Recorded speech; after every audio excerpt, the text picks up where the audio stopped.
ते आहेत सुखावाचक जी स्थानं सांगितली जातात जिथे जीवाला सुख भोगवल्या जातं, आणि 22वं जे आहे त्याला नरक म्हणतात. तर असं 22 पुरांचं मिळून एक स्वर्ग तयार होतं.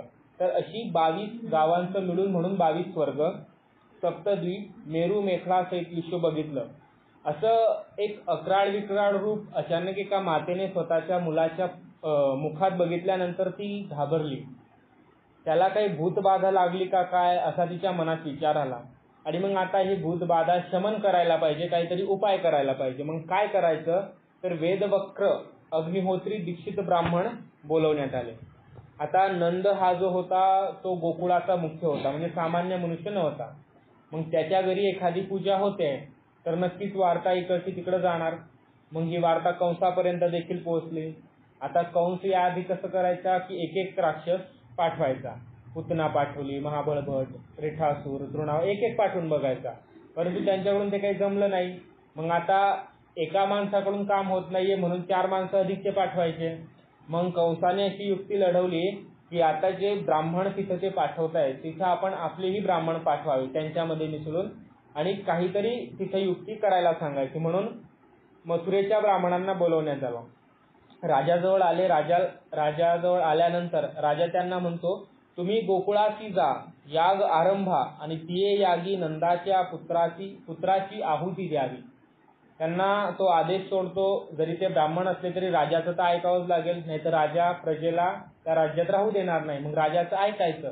तर राजा काय सांगतो की तुम्ही गोकुळात जा, नंदाच्या घरी यज्ञ होत आहे, तुम्हीही यज्ञ करा आणि त्या यज्ञामध्ये नंदाचा जो पुत्र आहे त्या पुत्राची तुम्ही आहुती द्या. आता सनातन धर्मामध्ये जे काही ह्या काही रूढी परंपरा, कुरूढी परंपरा असं ज्याला म्हणता येईल, त्या चालत आल्या बळी देण्याची. आता मुळात पाहायला गेलं तर बळी दिल्याने देवता खुश होत असेल, प्रसन्न होत असेल, तो भाग वेगळा आहे. परंतु बळी दिल्यानंतर जी देवता प्रसन्न होते ती देवता कशी?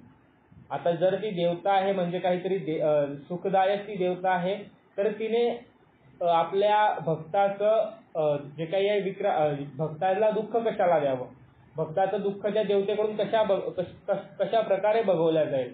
म्हणून कुठेतरी या कुप्रथा चालत आल्या. तर ह्या कुप्रथा सरासर चुकीची आहे.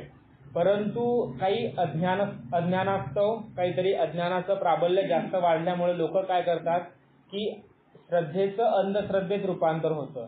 आणि मग एखादी विचित्र जरी गोष्ट असली तरी परंतु पुढच्या पिढीला जर देण्यात आली आणि पुढच्या पिढीने मात्र ते यथायोग्य ज्ञानाने स्वीकार केले नाही, अज्ञानाने स्वीकार केले, तर पुढची पिढी काय करते, त्या कुप्रथेचं तसंच अवलंब करते आणि जसं ते सांगतील तसं आचरण करत जाते.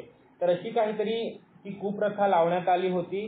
याग आरंभला गेला आणि त्याच्या आधी मथुरेत त्या ब्राह्मणांना त्या कंसाने सांगितलं की याग आरंभा तिये यागी नंदाच्या पुत्राची आहुती द्यावी, त्या पुत्राची आहुती तिथं द्या.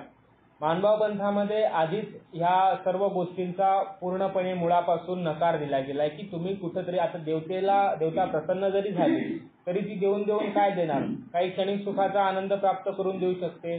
तुम्ही काय मागितलं, गाडी बंगला वगैरे, ठीक आहे, ते तुम्ही कर्मवशी आपण प्राप्त करू शकतो. त्यात एखाद्या देवतेला प्रसन्न करावं आणि मग मागून घ्यावं यात नवल असं काही नाही. परंतु कुठेतरी आपण या सर्व गोष्टींना दूर जाऊन खरा ईश्वर तो कोणताही ओळखावं आणि त्या खऱ्या ईश्वर मार्गाचं अनुसरण आपण करावं, हा परमेश्वराचा हेतू आहे.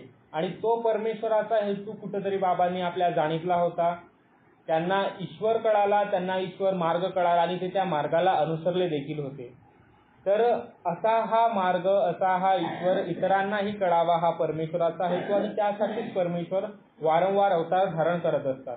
नाहीतर एकदा अवतार धारण केला, एकदा गीता सांगितली, ती जग प्रसिद्ध झाली, आता जगाने मान्य देखील केली, मग पुन्हा अवतार धारण करण्याची काय गरज? एकदा काम केलं तर ठीक आहे, मान्य व्हायला पाहिजे. परंतु तरीही मानवाची बुद्धी अशी आहे, मानव असा आहे की चांगल्या गोष्टी कमी पण वाईट गोष्टी जास्त आचरतो.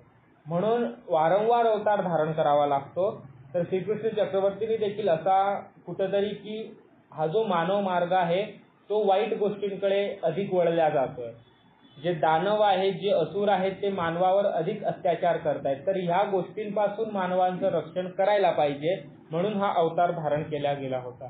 कंसाने त्या ब्राह्मणांना सांगितलं की तुम्ही यज्ञ आरंभा आणि त्या यज्ञामध्ये त्या पुत्राची बळी द्यावी.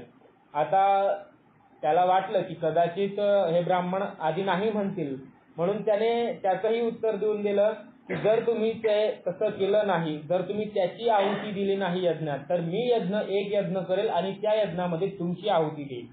आता कोणालाही त्याचा जीव अधिक प्रिय असतो. लहान बाळकाचा जीव गेला, परंतु इकडे 10 ब्राह्मणांचा जीव असतोय, म्हणून त्यांनी काय तर मान्य केलं की ठीक आहे, जसा राजा म्हणतो तसं आम्ही कृत्य करू. तर सगळे आले गोकुळात, नंदाच्या रावळगणात गेले. तेव्हा नंदाने आधीच काही ब्राह्मण बोलवून ठेवलेले होते, तिथं त्यांची पूजा वगैरे काय चालू होतं. नंद त्या ब्राह्मणांना दक्षिणा देत होता. ब्राह्मण स्वस्तिमंत्र म्हणत होते आणि तितक्यात हे मथुरेचे ब्राह्मण तिथं आले. मथुरेचे ब्राह्मण आल्यानंतर आपल्या घरी पाहुणे आले, म्हणून नंद समोर गेला, दंडवत केले आणि माझं दैव भाग्य जे तुम्ही माझ्या ठाया आले की आज माझं खरंच दैव भाग्य उजळलं की मी आधीच काही ब्राह्मणांना त्यांना निमंत्रण दिलं होतं, त्यात आपणही आले. आधीच तर साधू लोक कोणाच्या घरी लवकर जात नाही, बोलवल्यावरही जात नाही, आणि आता न बोलवता आले म्हणजे खरंच काहीतरी दैव भाग्य असावं. तर माझं दैव भाग्य जे तुम्ही माझ्या ठाया आले, म्हणून त्यांच्या पाया लागला, त्यांना बसायला आसन दिलं. नंद म्हणू लागला की आपण कोण्या कार्यानिमित्त इथं आलात? इतर जे ब्राह्मण होते ते पूजेसाठी आले होते, पण आपण मथुरेचे, तर आपण कोण्या कार्यानिमित्त आलात? तर तेव्हा ते दीक्षित म्हणतात की तुमचा गाव रम्यरूप म्हणून येथे अग्निहोत्र करावं या कारणे आलो.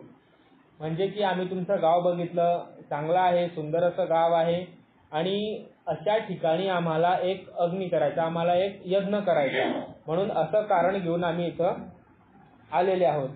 मग यावर जे गोकुळातले ब्राह्मण होते त्यांनीही मान्य केलं, चांगली गोष्ट आहे, आपल्या गावात एखादं शुभ कार्य घडतंय, नकार कशाला द्यायचा, म्हणून त्यांनीही मान्य केलं. आणि मग त्यांच्यामध्ये जेव्हा चर्चा झाली की एवढं मोठं गोकुळ आहे, परंतु यज्ञ नेमका कुठं करावा, तर नंद म्हणतो आमच्याच घरी यज्ञ करा, काही अडचण नाही. त्यांनीही मान्य केलं. मग जे गोकुळचे ब्राह्मण होते ते निघून गेले आणि ते जे मथुरेचे ब्राह्मण होते त्यांची आणि नंदाची चर्चा चालू होती. तेव्हा नंदाने सांगितलं की आताच आमच्या घरी एक पुत्ररत्न प्राप्त झालाय आणि त्याच्या उपस्थितीतच जर एवढं मोठं शुभकार्य पार पडतंय, तर आमच्यासाठी कुठेतरी दैवभाग्याची दारं उघडतायत. यावर मथुरेचे ब्राह्मण म्हणतात, असं तुमच्या घरी पुत्ररत्न प्राप्त झालाय, आणापा आरुता तुमचा बाळ, म्हणजे तुमच्या बाळाला इकडं घेऊन या, आम्हालाही दाखवा, आम्हालाही दर्शन घेऊ द्या. आणि मग नंद श्रीकृष्ण चक्रवर्तींना घेऊन तिथं आला. श्रीकृष्ण चक्रवर्ती आता लहानसं बाळ, ते निर्विकल्प निर्मळ असं ते बाळ, आणि त्या कुमतीने म्हणजे वाईट बुद्धीने आलेल्या त्या ब्राह्मणांच्या हाती जेव्हा ते बाळ देण्यात आलं, त्या बाळाचं ते निर्मळ असं हास्य बघून त्यांची कुमती हरली. आपण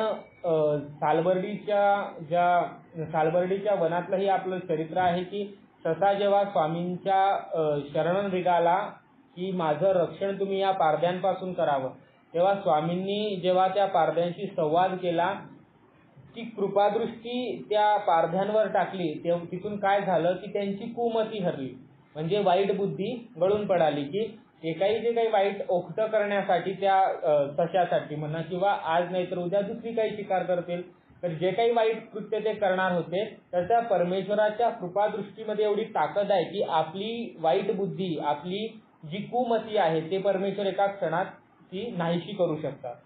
तर त्यांनी असं बघितलं, त्यांची देखील कुमती ती विसरले की काय करण्यासाठी नेमकं ते आले होते वाईट बुद्धीने, की या बाळकाला आपल्याला अग्नीमध्ये त्याची आहुती द्यायची आहे, ती विसरून गेले आणि त्या बाळकाचं त्या सौंदर्य ते रूप बघतच तिथं न्याहाळत उभे राहिले.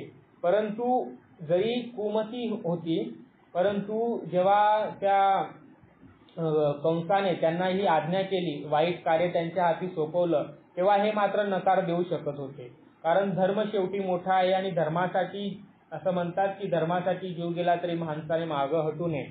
मग एका बाळकाची आहुती यज्ञात द्यावी हा अधर्म आहे. मग हे कुठंतरी त्यांच्याकडून चूक घडली. मग आता चूक घडली तर दंड भेटायला पाहिजे.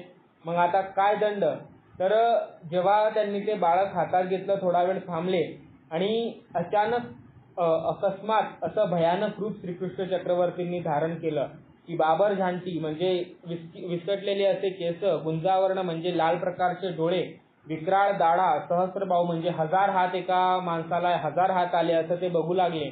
एक आवाळ आकाशी म्हणजे एक जबडा आकाशात एक जबडा पाताळात असं बघू लागले. आणि एक साद उदयात हे पावला, एक आवाज त्यांच्या कानात घुमू लागला, कालोस्मी कालोस्मी म्हणजे मी तुमचा काळ आहे असा आवाज त्यांच्या कानामध्ये येऊ लागला. सर्व ब्राह्मण अगदी घाबरले आणि नंदाला म्हणू लागले, राख राख गा नंदा आमुचे प्राण, की आमच्या प्राणाचं तुझ्या बाळापासून आमचं रक्षण कर. आता त्यांना जे चित्र दिसत होतं ते फक्त त्यांनाच दिसत होतं, इतरांना ते चित्र दिसत नव्हतं. नंद म्हणतो, इथं तुम्ही आहे, मी आहे, बाळ आहे, चौथं कोण आहे? आणि रक्षण करू तर नेमकं कोणापासून करू? हवेपासून करू का पाण्यापासून करू? नेमकं कशापासून करायचं? इथं चौथी गोष्ट काहीच नाही. त्यांना वाटलं हा त्याच्याच पक्षातला आहे, हा शेवटी त्याचाच बाप आहे, हा आपल्यालाच मारायला निघाला. म्हणून त्यांनी काय केलं, या नंदाचंही नाही ऐकायचं, त्या बाळाचंही नाही ऐकायचं, बाळ दिलं तिथंच सोडून आणि आपले घाबरले पळू लागले. तर जोपर्यंत ती गोकुळाची सीमा होती तोपर्यंत त्यांना ते भयानक रूप दिसत होतं. तो भयानक कालोस्मी कालोस्मी नावाचा जो साद येत होता तो त्यांच्या कानावर वारंवार येतच होता. तर पाहत मागे होते, पळत पुढे होते. मग आता अशा स्थितीत काय होणार? एकीकडे धडकला, एक तिकडे चालला, एकाचा हात मोडला, एकाचा पाय मोडला, कोणाचं रक्तच निघालं. तर जोपर्यंत ते गोकुळाची सीमा होती तोपर्यंत असा प्रकार घडला. आणि गोकुळाची सीमा जशी संपली तेव्हा सगळं आता त्यांना जे दिसत होतं ते फक्त त्यांनाच दिसत होतं, इतरांना तसा काही प्रकार दिसत नव्हता. ते जरी पळत असले भयानक रूप दाखवून तरी इतरांना काय वाटायचं, लोक येडे झाले, हे मथुरेचे ब्राह्मण येडे झाले, नुसते एक मागे एक मागं पाहता पुढं धावता असे नुसते पडताय.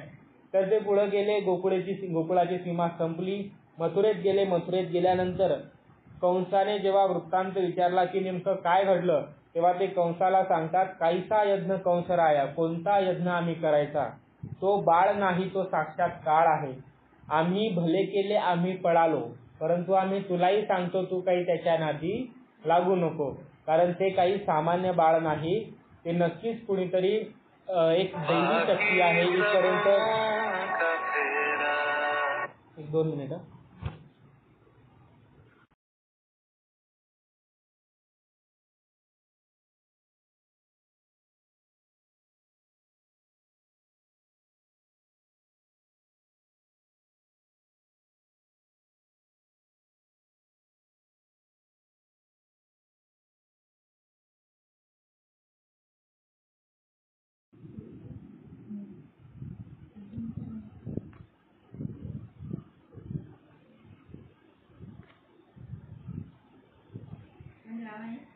मानी करवा सावधान.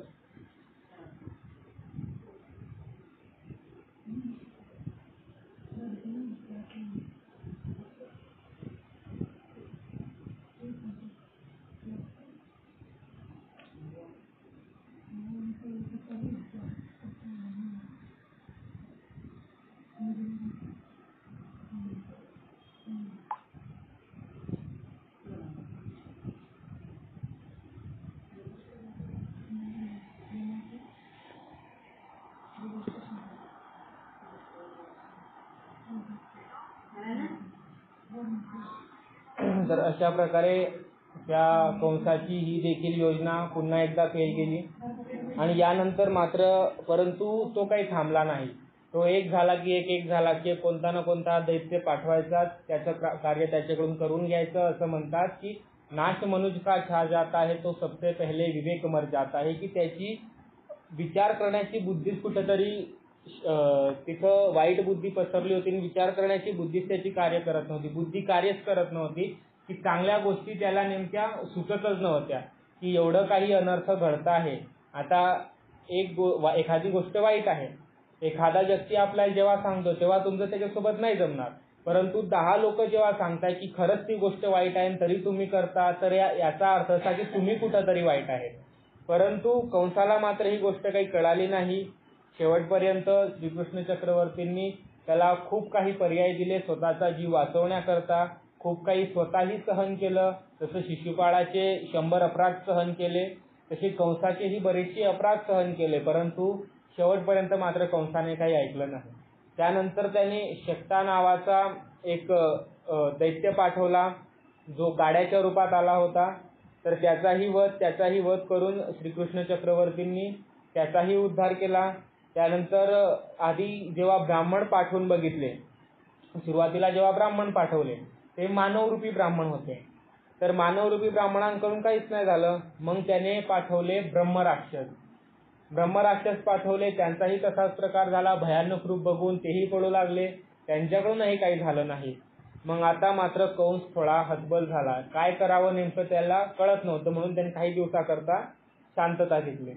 कुठंतरी आपण थांबून घ्यावं आणि नवीन काहीतरी एक चांगली युक्ती शोधावी म्हणून कंसाने थोडा विराम घेतला. परंतु इकडे मात्र परमेश्वराचं जे उद्धरण कार्य होतं ते मात्र चालूच होतं. तर श्रीकृष्ण चक्रवर्तींनी इकडे यमलार्जुन हे 2 वृक्षांना तिथं उद्धार कार्य त्यांचं उद्धरण केलं, त्यांना त्या योनीपासून मुक्तता केली. त्यानंतर आपला मुख्य विषय चालू होता आपलं विश्वरूप दर्शनाचा. तर 3 वृत्तांत आपण बघितले. 4था वृत्तांत जो अगदी जगप्रसिद्ध आहे, आपण TV सिरियल वगैरे बऱ्याच ठिकाणी बघितलाही असेल, की मृत्तिका भक्षणी विश्वरूप दर्शन कथन, की माती खायच्या वेळेस जेव्हा यशोदेने माती खायच्या वेळेस मुखामाजी काय बघितलं, तर विश्वरूप बघितलं. की श्रीकृष्ण चक्रवर्ती लहान बालक मूर्ती होती, तेव्हा त्यांचा सर्वात प्रिय पदार्थ कोणता होता, तर लोणी होती, ज्याला आपण हिंदीत माखन म्हणतात. तर तो अगदी प्रिय पदार्थ होता. आणि जेव्हा केव्हा ती माता ते लोणी घुसळण करायची, तेव्हा काय करायचा, ते बाळ श्रीकृष्ण चक्रवर्ती यायचे आणि मला पण काहीतरी पाहिजे, भूक लागली म्हणून मला पण काहीतरी पाहिजे. तर रोजच्या दिवशी रोज काय करायची यशोदा माता, त्याच्या हातात काहीतरी थोडंफार लोणी देऊन द्यायची. तेवढ्यावर समाधान होऊन जायचं. परंतु त्या एवढ्यावर समाधान नव्हतं, तर बाकीच्याही घरी जात होते, तिकडचंही लोणी घेऊन यायचे आणि तेही खायचे. तर एके दिवशी काय झालं, की श्रीकृष्ण चक्रवर्तींना लागली भूक. मग आधी गेले, आईजवळ वेळ काही तिची झाली नव्हती, ते घुसळण्याची वेळ काही झाली नव्हती. मग मागितलं काहीतरी, मला भूक लागली, पदार्थ पाहिजे. मग आईने दूध दिलं, दूध घेतलं, परंतु तेही अर्ध घेतलं, अर्ध सोडून दिलं. म्हणे मला अजून भूक लागली, मला दुसरं काहीतरी पाहिजे. म्हणे काय पाहिजे, म्हणे मला लोणी पाहिजे. म्हटलं, म्हणे त्याची अजून वेळ नाही झाली, त्याला काय ते हे होऊ द्यावं लागतं, थोडं भिजू द्यावं लागतं, मुरू द्यावं लागतं, त्याला अजून वेळ आहे, त्याच्याशिवाय लोण्याचा स्वाद येणार नाही. मग नाही म्हणे मला तेच पाहिजे. म्हणे नाही देत, म्हणे जाय. मग आता काय करायचं, तर तिथं जे मडकं होतं, रागारागात काय केलं, एक मोगल घेतला, म्हणजे एक जाड अशी काठी समजा, की ते घेतली आणि त्या मडक्यावर खांदली. मडकं गेलं फुटून. मडकं तर फुटलं, मध्ये जे काही दही दूध वगैरे काही होतं तेही खाली सांडलं गेलं. सगळं पाणी झालं. आणि ते झालं तर झालं, स्वतः गेले त्या पाण्यात, असं सगळं आजूबाजूला ते दूध पडलेलं आणि ते सगळं अंगावर लावून घेतायत. तर असं हे आता आपल्याला हा प्रसंग विनोदी वाटतोय, परंतु यशोदेच्या दृष्टीने जर बघायला गेलं तर तिची आधीच स्वयंपाकाची घाई चालू होती. हे देव आधीच तिला काही उमजू देत नव्हते, नेमकं करायचं काय. आणि तितक्यात त्यांनी असा प्रसंग केला की मटकं तर गेलं, परंतु मध्ये काही जे पदार्थ होते त्याचंही नुकसान झालं. म्हणून एक चमरी घेतली काळी आणि मारायला निघाले. आणि आता लहान बाळ होतं, ते काय हातात येतं, ते गेले निघून पडून. मी चाललो म्हणे खेळायला, मी नाही थांबत घरात, ते निघून गेले. आणि आता ही घरचं काम सोडून त्यांच्या मागे जाऊ शकत नाही, म्हणून मग आता काय, तर जवळ होता बळीभद्र म्हणजे बलराम होता. बलरामाला काय सांगितलं, शेवटी आईला काळजी, की हा लहान बाळांमध्ये खेळायला चालला, त्याच्या सवंगड्यामध्ये खेळायला चालला, तर याची एक वाईट सवय आहे, म्हणे हा माती खातो.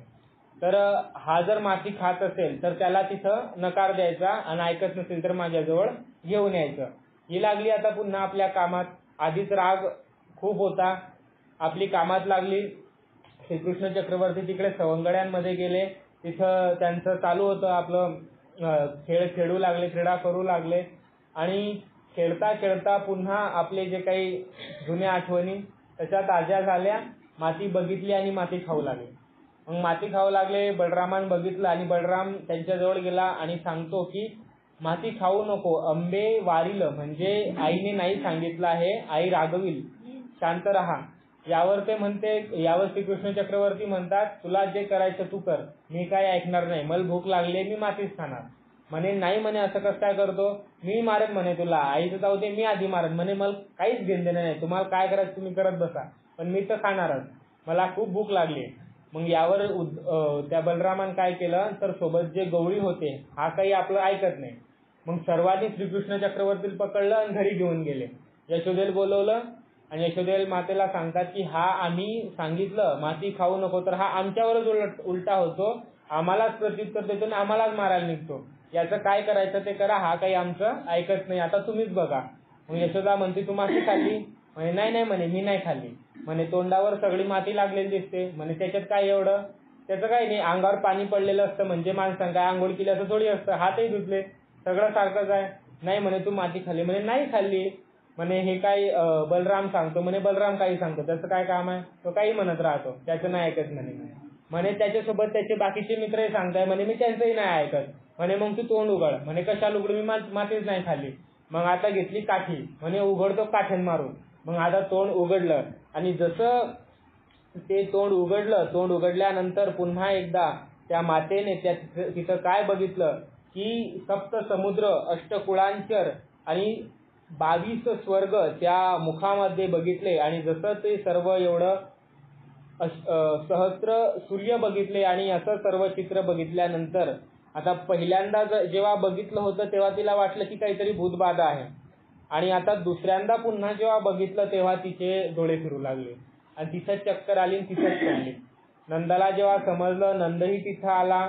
नंदाने बघितलं, तिला सावध केलं. यशोदा उठली आणि तिला विचारू लागले नेमकं काय घडलं. यावर यशोदा म्हणते हे आमची कुळदेवता, हा आमचा देव, हा आमचा ईश्वर, हा आमचा मायबाप. आता कुठंतरी यशोदेला कळून चुकलं की हे आपलं लेकरू सामान्य नाही, हे कुणीतरी नक्कीच दैवी शक्ती आहे. यशोदा नंदाला सांगते ही आमची कुळदेवता आहे, हा आमचा देव आहे, हा आमचा ईश्वर आहे, हा आमचा माय आहे, ही आमची बाप आहे. लेकरू हे काही सामान्य नाही असे म्हणून विश्वरूप जे काही बघितलं होतं ते त्यांना सांगितलं. नंदाला थोर आश्चर्य झाला. मग इतर गवळी पण सोबत आलेले होते, त्यांनी सर्व वृत्तांत ऐकला. मग ते एकमेकांमध्ये चर्चा करू लागले. एक म्हणतो हा नक्कीच देव असायला पाहिजे, दुसरा म्हणतो नाही नाही म्हणे हा देव नाही, हा बालकच आहे, परंतु याच्या शरीरात कुठंतरी आपली कुळदेवता प्रवेशली आहे, ती प्रकटली आहे. म्हणून श्रीचरणाला लागू लागले. तेव्हापासून काय तर एक श्रेष्ठ बुद्धी, लहान बाळक नाही तर कुणीतरी नक्की श्रेष्ठ आहे. मूर्ती सध्या लहान आहे परंतु कुठंतरी कीर्ती महान आहे. आणि म्हणून त्या दिवसापासून ईश्वरत्व हा भाव प्रत्येक गोकुळवासियांच्या ठिकाणी श्रीकृष्ण चक्रवर्तीच्या ठिकाणी गोकुळवासियांचा आला. तर इकडे मात्र आपलं कंसाचे काही ना काही षडयंत्र चालूच होते. त्यानंतर त्याने वायस आणि प्रलंब हे 2 दैत्य पाठवले, त्यांचाही वध करून त्यांनाही त्या असुर योनीतून श्रीकृष्ण चक्रवर्तींनी मुक्तता केली. त्यानंतर वत्स आणि बक हेही 2 नंतर जोडीने पाठवू लागला. तर तिथेही काही झालं नाही, त्यांचाही श्रीकृष्ण चक्रवर्तींनी उद्धार केला. आणि आता वेळ होती इंद्राचा गर्भ हरण्याची, की गोवर्धनोद्धानी इंद्र दर्प हरण करतात. की प्रसंग असा आहे की पावसाळ्याचे दिवस होते. मग आता त्यांचं दरवर्षीचं होतं, वार्षिक पूजा होती. तर नंदाने वगैरे सर्व गोकुळ मिळवले आणि ते गेले इंद्राची पूजा करण्यासाठी. सगळे काही गाडे भरलेले होते, सर्व काही पूजाद्रव्य सोबत होतं. गोवर्धन पर्वताच्या एका टोकावर एका शिखरावर इंद्राचं देऊळ होतं आणि त्या देवळात जाऊन ते दरवर्षी पूजा करायचे. तिथं गेले श्रीकृष्ण चक्रवर्ती आणि तिथं गेल्यानंतर त्यांना विचारू लागले की हे तुम्ही काय करताय. ते म्हणते हे आम्ही इंद्राची पूजा करतो. तेव्हा श्रीकृष्ण चक्रवर्ती म्हणतात का करताय. म्हणे इंद्र आमचा देव आहे, तर आणि पर्जन्याची वर्षाची ती देवता आहे, तर ती जर चांगली सुखी राहिली, समाधानी राहिली, आमच्यावर प्रसन्न राहिली तर चांगल्या प्रकारे पाऊस पडेल. चांगला पाऊस पडला तर चांगलं गवत येईल, चांगलं गवत आलं तर गायींना चांगला चारा भेटेल आणि त्यांना जर चांगला चारा भेटला तर चांगलं दूध निघेल आणि मग त्याच्यापासून दही, दूध दोन्ही काय ते तयार व्हायचं ते होईल. मग ह्या सर्व क्रिया होण्यासाठी, कारण तेच आमचं उपजीविकेचं साधन आहे, मग या सर्व क्रिया होण्यासाठी मूळ काय आहे तर आधी पाऊस चांगला पडायला पाहिजे. मग आता पाऊस चांगला पडायला पाहिजे म्हणून आम्ही इंद्राची काय करतो, आराधना करतो, त्यांना प्रसन्न करतो. यावर श्रीकृष्ण चक्रवर्ती म्हणतात की हे जीव कर्मेची जन्मेची, कर्मेची मरेची, कर्मेची फळ पावेती, मा इंद्रे काही करावी. की हे जी जीव आहे, तुम्ही काही सर्व व्यवस्था सांगताय ती कर्म व्यवस्था आहे. की कर्मानेच कोणीतरी एखादा जीव गायीच्या जन्मात जाईल, कर्मानेच एखादा जीव कुठेतरी मृत्यूला प्राप्त होईल आणि कर्मानेच काही तुम्हाला जे सुख दुःख भोग प्राप्त व्हायचे सर्व कर्माचा खेळ आहे. पाऊस पडला काय नाही पडला काय, तुमच्या जर कर्मात लिहिलेलं आहे की तुम्हाला काहीतरी त्याचा मोबदला प्राप्त व्हावा तर तो भेटणारच, त्यात काही एक शंका नाही. आणि जरी तो इंद्र असला, जरी ते देवता असली, तरी त्याच्याजवळ एक व्यवस्था लावून ठेवलेली आहे, त्याच्याकडे जबाबदारी सोपवलेली आहे की त्याने पर्जन्यवृष्टी करावी. जरी त्याला तुम्ही प्रसन्न केलं काय आणि नाही केलं काय, त्याच्यावर कुणाचं तरी अधीनत्व आहे आणि त्याचं त्याला ऐकावं लागलं जरी देवता असली तरी.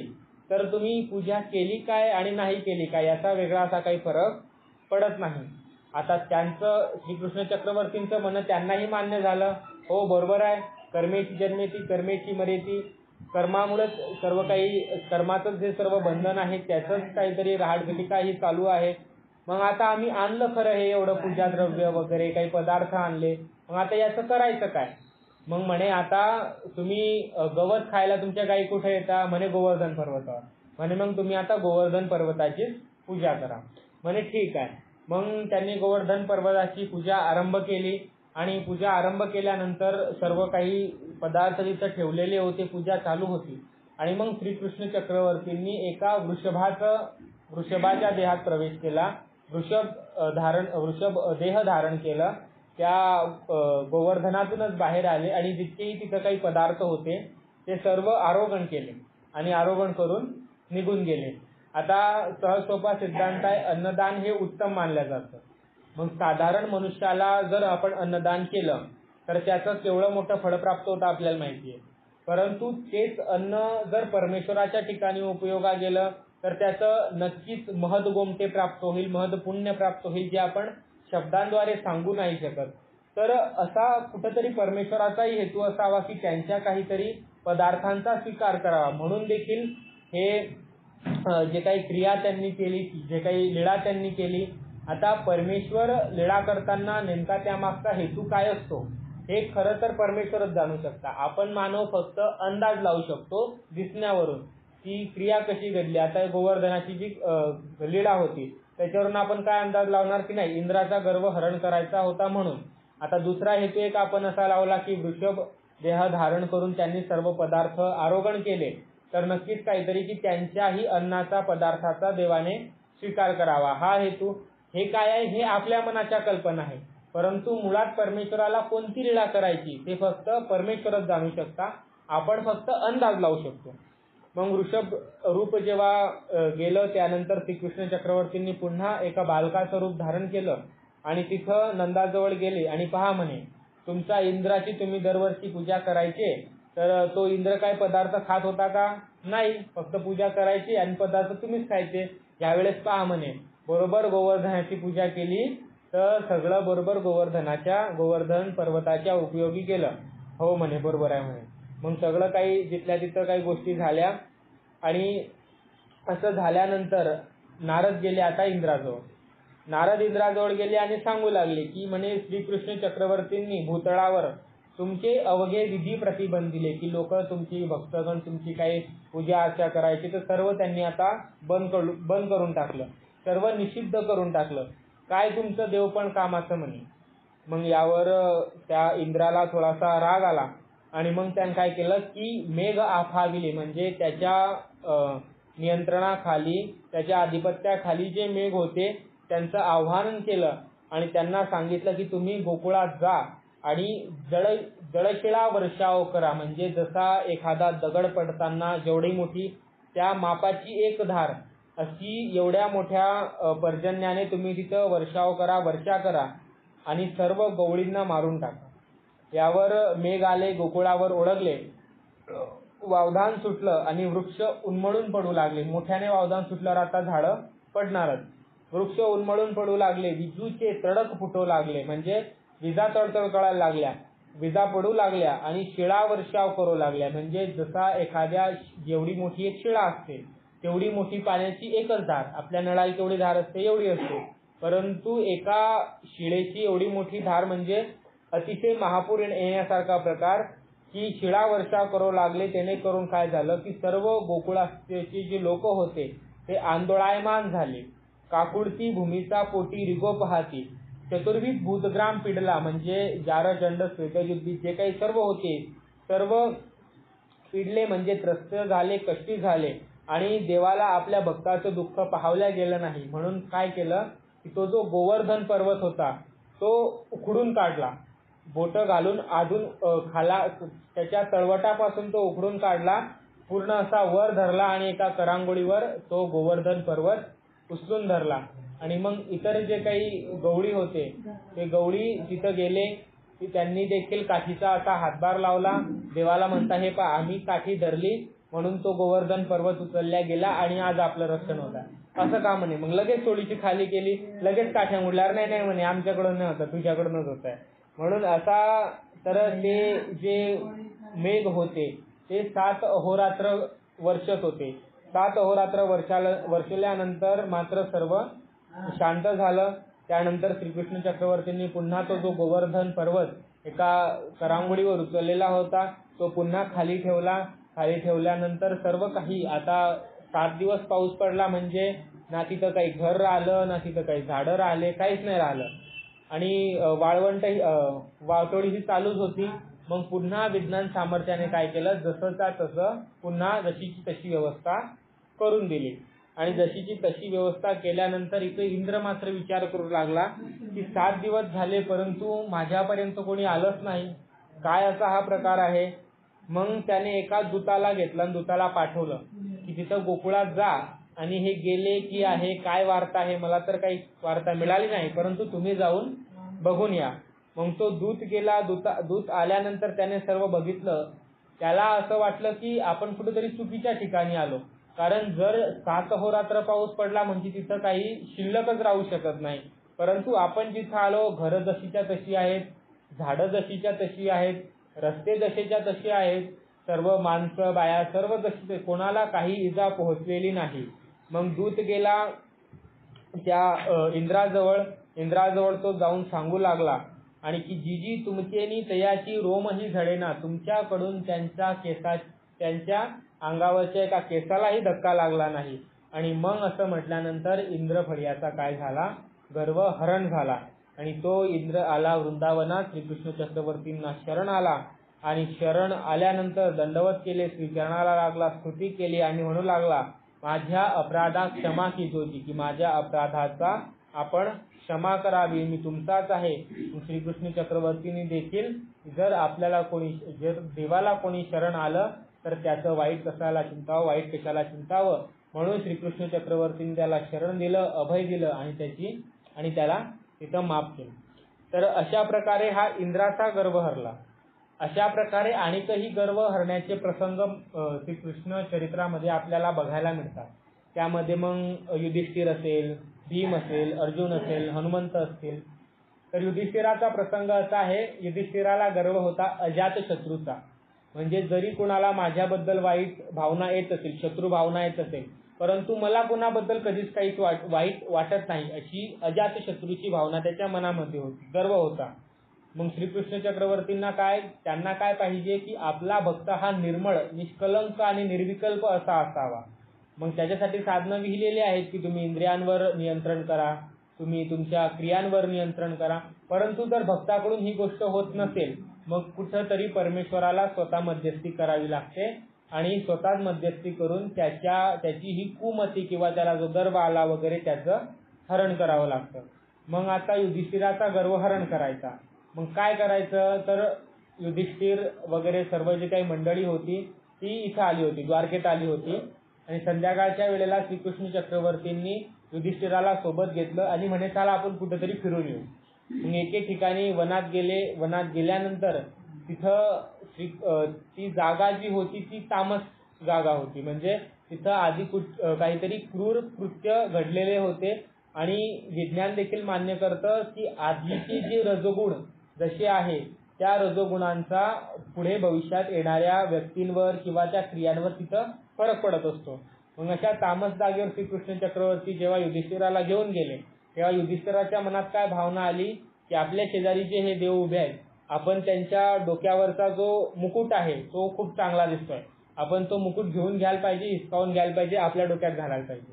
त्यांच्या कानात जे कर्णयुगळ दिसत आहेत, जे काही कुंडलं दिसत आहेत, ते आपण घ्यायला पाहिजे, आपल्या कानात घालायला पाहिजे. त्यांच्याजवळ जी बासरी आहे ती खूप सुंदर दिसते, ते आपण हिसकावून घ्यायला पाहिजे आणि आपण धारण करायला पाहिजे. आता युधिष्ठिर हा धर्मवान होता, त्याच्या मनात अशी भावना यायला नाही पाहिजे, पण त्या तामस जागेमुळे अशी भावना त्याच्या मनात येत होती.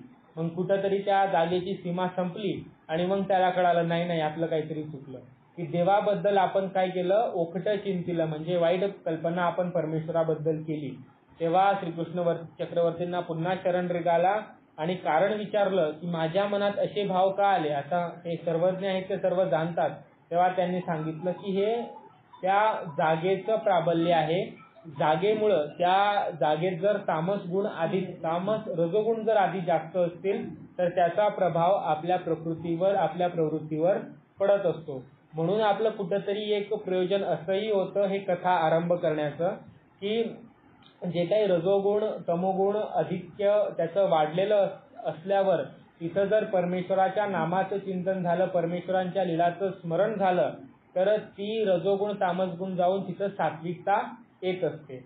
आता कथा काय आहे, कथा एक गोष्टीसारखी आहे. की तुम्ही टीव्ही चालू केली, सिरियल चालू केली, त्यात पेनड्राईव्ह टाकला, तुम्ही त्याच्यावरही बघू शकता. मग याच्यातनं त्यात काय वेगळं आहे, तर जेव्हा कथाकार तुम्हाला सांगतो तेव्हा तो आधीच्या लीलेचं स्मरण करतो, ती लीला आठवतो आणि मग तुम्हाला सांगतो. आणि तुम्ही जेव्हा ऐकतात तेव्हा ते शब्दरूपी ऐकणं झालं. चित्र आपण बघत नाही, फक्त ऐकतोय. आणि ऐकल्यानंतर आपण काय करतो, मनात तसं चित्र निर्माण करतो. हा, देव असे जात होते, इकडून युधिष्ठिर जात होता, त्याच्या मनात अशी भावना आली. तर हे काय, एक प्रकारचं स्मरण आहे, हे एक प्रकारची आठवण आहे. आणि जिथं स्मरण असेल, जिथं आठवण असेल, तिथले रजोगुण तामसगुण जाऊन तिथं सात्विकता येत असते. म्हणून कुठंतरी हाही आपला एक प्रयत्न की जिथं आता अशा घरी कथेचा आरंभ करून तिथं पुन्हा सात्विकता यावी. जे काही मृतदेहामुळे रजोगुण तमोगुणाचं अधिक्य वाढलं होतं ते जाऊन सत्वगुण अधिक वाढावे, म्हणून हा असा प्रयत्न आणि त्याकरता ही कथा आरंभली. पुन्हा आपला विषयाकडे वळूया. आपला विषय चालू होता गर्वाचा. तर युधिष्ठिरानंतर आता नंबर होता भीमाचा. तर भीमाचा गर्व हरण करायचा. तर भीमाला गर्व होता की त्याच्या अंगी नवनाग सहस्त्र बळ आहे. आणि ते खरंही होतं, त्याच्या इतका सामर्थ्यशाली त्या काळात दुसरा कोणी नव्हताही देखील. परंतु गर्व नसावा मनुष्याकडे, जरी त्या गोष्टी असल्या परंतु त्याचा गर्व नसावा असा परमेश्वराचा हेतू. तर आता याचा गर्व हरण करायचा. मग काय करायचं, तर एके दिवशी सगळेचे सगळे संध्याकाळच्या वेळेला बाहेर फिरायला गेले. आणि तिथं फिरायला गेल्यानंतर एक तळ बघितलं.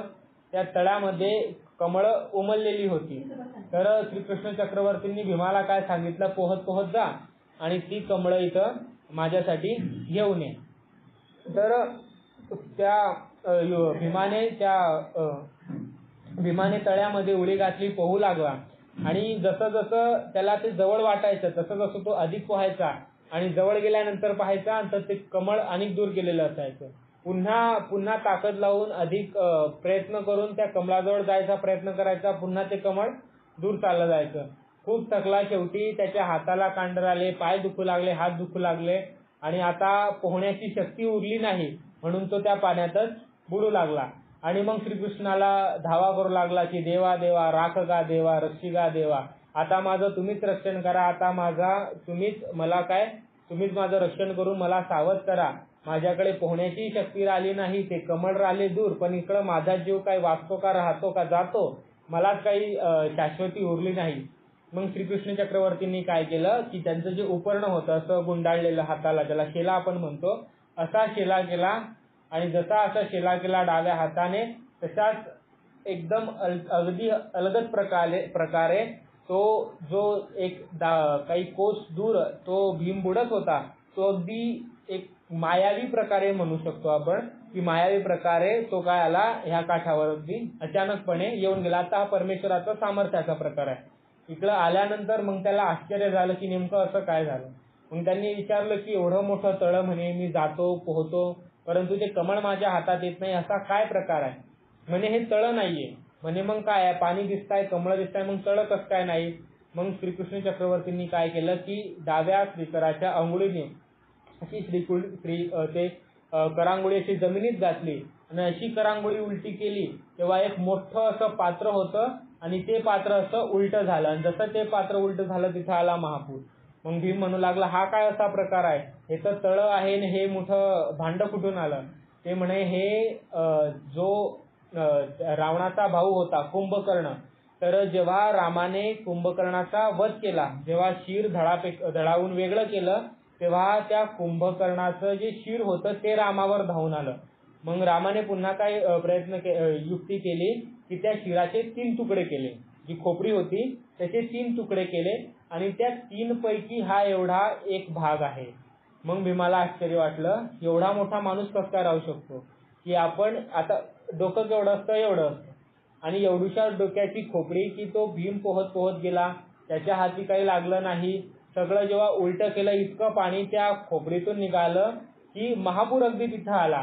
तो विचार करू लागला की एवढी मोठी खोपडी कसं काय असू शकते, त्यातल्या त्यात हे काय म्हणता की हे पूर्ण नाहीये, हा त्याचा 3रा भाग आहे. मग इथं काय झालं, भीमाचा गर्व हरण झाला की त्याला जो गर्व होता की त्याला की मीच सर्वात अधिक बलशाली आहे, माझ्याच जवळ 9 सहस्त्र बळ आहे, तर असं नाही, माझ्यापेक्षाही इतर कोणीतरी आहे या सृष्टीमध्ये, या जगात सध्या आहे की नाही ते माहित नाही, पण याच्या आधी बरेच शूरवीर असे होऊन गेले.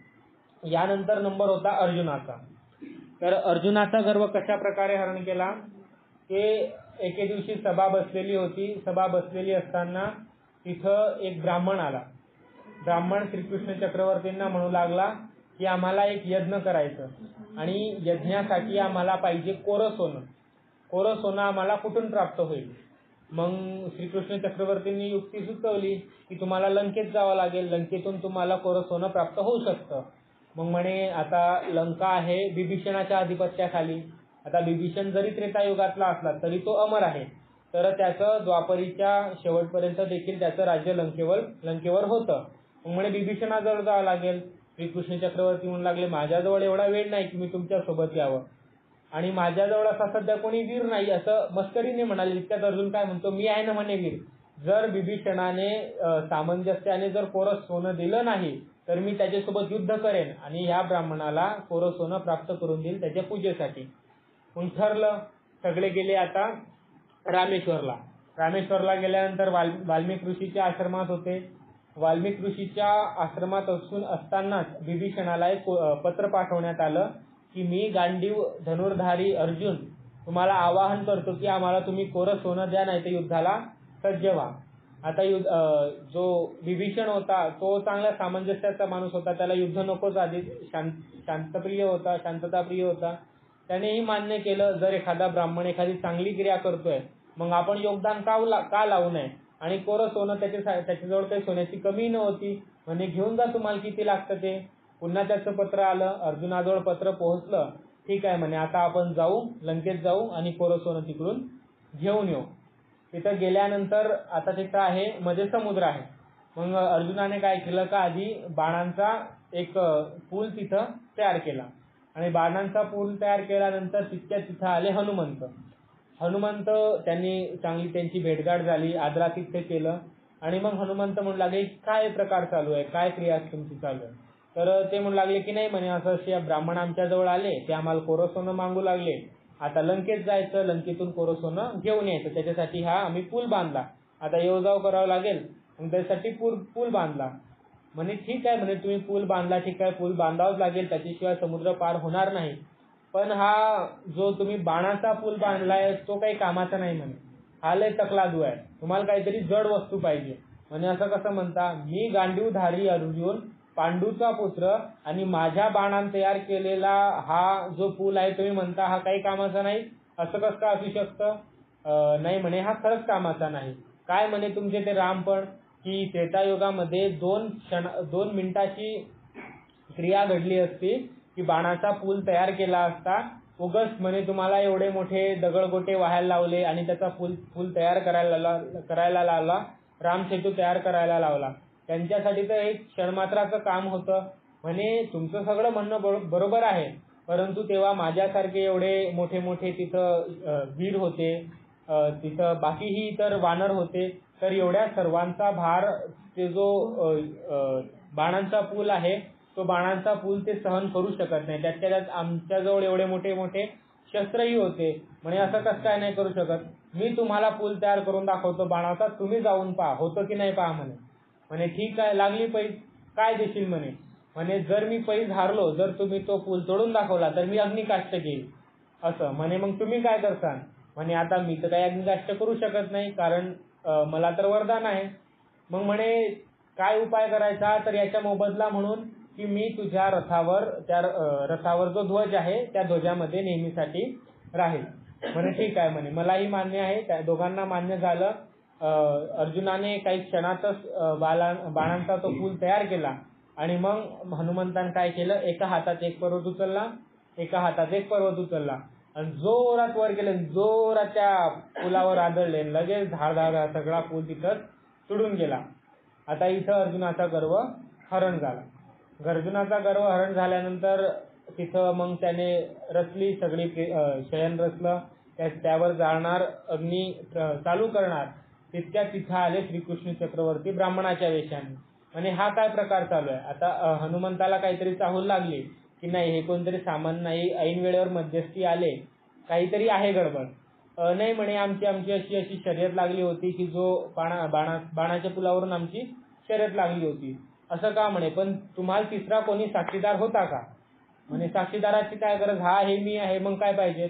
नाही म्हणे, असं तर काही होतं, काही या जगात झालं असतं, तिसरा साक्षीदार पाहिजेच म्हणे, युद्धाच्या वेळेस, पैजेच्या वेळेस तिसरा साक्षीदार पाहिजेच. मग म्हणे आता काय करायचं. नाही म्हणे, तुम्ही परत पैज लावा, आता मी तुम्हाला साक्षी होतो. म्हणे ठीक आहे. मग पुन्हा पैज लावली. पुन्हा अर्जुन म्हणू लागला की मी गांडीव धनुर्धारी अर्जुन, पांडुपुत्र अर्जुन, जर माझ्या त्या बाणांनी बनवलेला तो पूल जर हनुमंतांनी तोडून दाखवला तर मी अग्निकाष्ट घेईल. हनुमंताने देखील इकडं प्रतिज्ञा केली की जर मी तो पूल तोडू शकलो नाही तर मी याच्या ध्वजावर जो पताका आहे त्यामध्ये नेहमीसाठी राहील. मग झालं, सगळी पूर्ण तयारी झाली. यावेळेस अर्जुनाने त्यापेक्षाही अधिक चांगला पूल तयार केला. हनुमंताला इकडं चाहू लागली की काहीतरी गडबड आहे. जेव्हा कुठेतरी देव मध्यस्थी आले म्हणजे काहीतरी आता होणार आहे, तर श्रीकृष्ण चक्रवर्तींनी काय केलं, सुदर्शन चक्र त्या पुलाच्या आड लावलं. हनुमंतही काही साधे नव्हते, त्यांनी पुन्हा युक्ती लढवली. आधी 2 पर्वत घेऊन गेले होते, आता एक पर्वत डोक्यावर ठेवला, एक पर्वत ह्या खांद्यावर, एक पर्वत ह्या खांद्यावर, एक पर्वत ह्या बाजूला, एक पर्वत ह्या बाजूला, एक मोठी उडी मारली, त्या पुलावर आदळले. आणि जसं एका मोठ्या दगडावर छोटा दगड असा आदळला, जसा उडून पडतो त्याच्या प्रकारे टनकन उडून पडले, काही झालं नाही. पुन्हा दुसरी उडी टाकली, पुन्हा जसा चेंडू असा जसा खाली जमिनीवर आदळता आणि तो चेंडू हवेत जातो तसा पुन्हा आदळले गेले. दोन्ही उडीत काही झालं नाही. आता पुन्हा तिसरी उडी पुन्हा एका जोराने, एका दमाने त्यावर आदळली आणि यावेळेस काय झालं, पुन्हा त्या पुलावरून उसळले आणि आता पाण्यातच पडले. सगळे अंगावर जे पर्वत घेतले होते तेही सगळे पाण्यात चालले गेले. मग आले श्रीकृष्ण चक्रवर्तींना शरण आले. आमचंही कुठंतरी काही चुकलं, अर्जुन म्हणू लागला माझंही कुठंतरी काहीतरी चुकलं. दोघांनी क्षमा मागितली आणि श्रीकृष्ण चक्रवर्तींनी त्यांना क्षमा केली. नंतर सर्वचे सर्व विभीषणाजवळ गेले, तिथून कोरं सोनं घेऊन आले. कोरं सोनं आणायच्या वेळेस मात्र विभीषणाने अट घातली की तुम्ही जो पूल बनवलेला आहे तो तोडून टाकायचा. तर अशा प्रकारे गर्वहरण केला कोणाचा, अर्जुनाचा.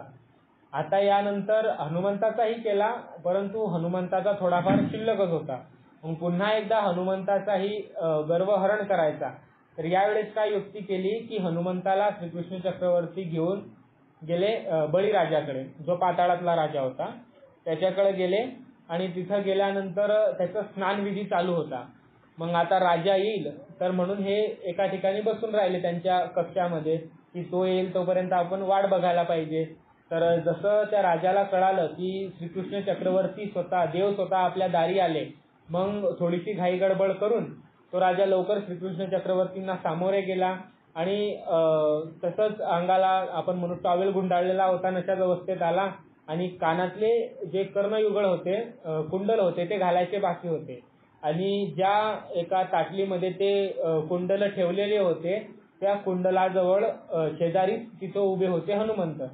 तर हनुमंताला काय सांगितलं की ते एक कुंडल द्या आणि माझ्या हाती द्या. हनुमंत गेले ते आता एक कानात जी व्यक्ती एक पर्वत एका हातात उचलू शकते त्याच्यासाठी कुंडल काही मोठी गोष्ट आहे का? मग ते गेले आणि हळूचकर ते कुंडल उचलायला लागले. कुंडल उचलल्या नाही गेलं. मग पुन्हा खूप जोर लावला आणि हे असं खूप जोर लावून अंगावर असं धरलं, असं वर केलं आकाशात आणि ते खाली पडले. ते कुंडल त्यांच्या अंगावर पडलं, पुरावरच पडलं. ओरडू लागले, देवा देवा रक्षी गा देवा, राख गा देवा. मग तेव्हा राजाची पत्नी आली आणि तिने फक्त डाव्या हाताच्या करांगुळीने उचलून ते राजाजवळ दिलं. आणि मग हनुमंताने जेव्हा श्रीकृष्ण चक्रवर्तींना विचारलं की हा काय प्रकार आहे, म्हणे आपल्याजवळ कितीही काही असलं तरी त्याचा गर्व माणसाने करू नये, कारण बहुरत्ना वसुंधरा, ह्या वसुंधरेवर अधिकाधिक रत्न आहे, अधिकाधिक एकाहून एक अशी वीर आहे, एकाहून एक अशी महारथी आहे. कोणाला याचा गर्व असेल, कुणाला घराचा गर्व असेल, कुणाला द्रव्याचा गर्व असतो, पैशाचा असतो, कुणाला सौंदर्याचा असतो, कुणाला ज्ञानाचाही असतो की मला 4 गोष्टी माहिती आहे, या 4 गोष्टी दुसऱ्याला नाही माहित, म्हणजे त्याच्यापेक्षा हुशार मी आहे. उलट ज्ञान दिल्याने उलट वाढत जातं. परंतु श्रीकृष्ण चक्रवर्तींचं काय म्हणणं आहे की असा गर्व आपण मुळीच करू नये, कारण एकापेक्षा एक बहुरत्ना वसुंधरा नवनम मधुरम तथापि, या जगामध्ये एकापेक्षा एक सर्व आहेत. आपल्यापेक्षा नक्कीच कुणीतरी कुठेतरी श्रेष्ठ आहे. तर जे आहे त्यातच समाधानी म्हणून आपण आपलं आयुष्य जगावं. गर्वाचं घर नेहमी खाली होत असतं. तर आजची आपली वेळ झालेली आहे आणि आपण आपल्या कथेला आजचा इथंच विराम देऊया. श्री गोपाल कृष्ण भगवान की